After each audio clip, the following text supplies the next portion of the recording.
going on, everybody? Got my book here, Finest My Ass. It's been a long time coming. We got everything going. Colors came out good. Print came out pretty good. Any typos you find in there, it's not me, it's my formatter. We got this on paperback, we got this on hardcover, and it's on ebook. We'll see about audiobook. See how it goes, right? But, just to start this off, I already shared this kind of stuff, but I got some fun stuff. I got a playlist here. They're putting that in a lot of books down. You definitely want to read the disclaimers and the trigger warnings. I start off with my prologue, right? So that kind of starts when I started writing the book. I was actually at my desk. At that time, I wasn't sure if I was going to actually finish this, but that was 5 years ago. After the prologue, we start with the academy, and then we go into what I was doing at that very time. I jump around. I go from my first command. I go back to how it all started. And the reason I jump around is because I want you to get a feel for me as a cop. I want you to get a feel for me, what led me to be the cop that I was. Why did I feel this way? Why did I feel that way? And it's very important to know who I was, the experiences that I had going into it. The athlete that I was had a lot to do with it.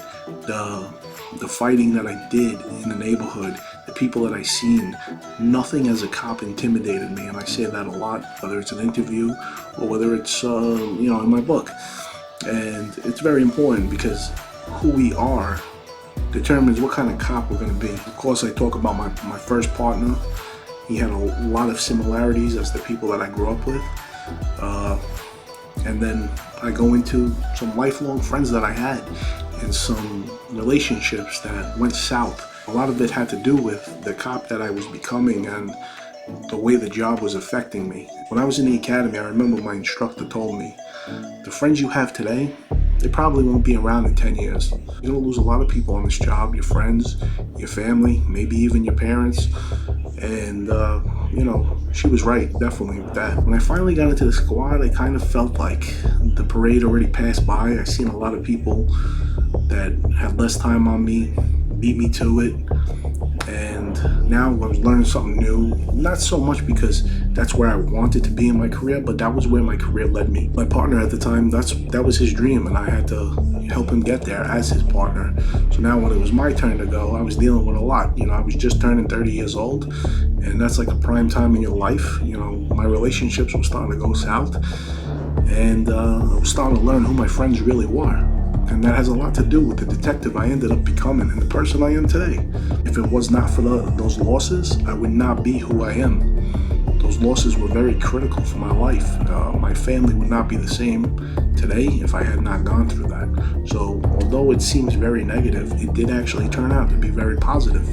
You're gonna read, I did some things that are probably gonna make you cringe and question me, but I don't leave anything out.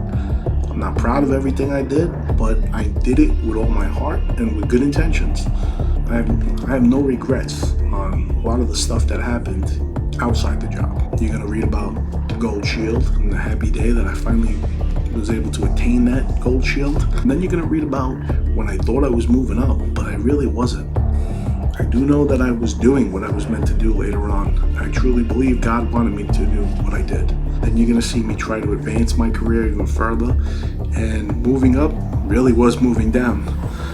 Towards the end of my career, you're gonna see some things that you probably wouldn't see from patrol. If you're a patrol cop reading this, you probably can't even imagine the inner demons that I dealt with. If you worked in police headquarters and you see me, you definitely had no idea that somebody like me could be going through all this tragedy and conflict. But you never really know what's going on in somebody's head. You're gonna hear a lot about loss, about police suicide. I had a lot of loss. I lost a lot of good friends. And then at the end, you're gonna see why it was all very important and why it was so satisfying to me to be able to be here today and talking about it. My style of writing is very intense. It's the way I speak.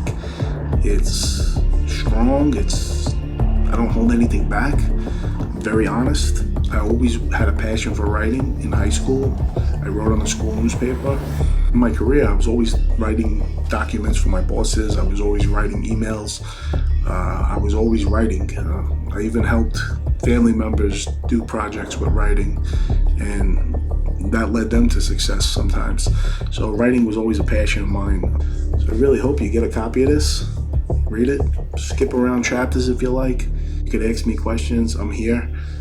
The book's here. It's available. It's on Amazon. And I'd love to hear your feedback.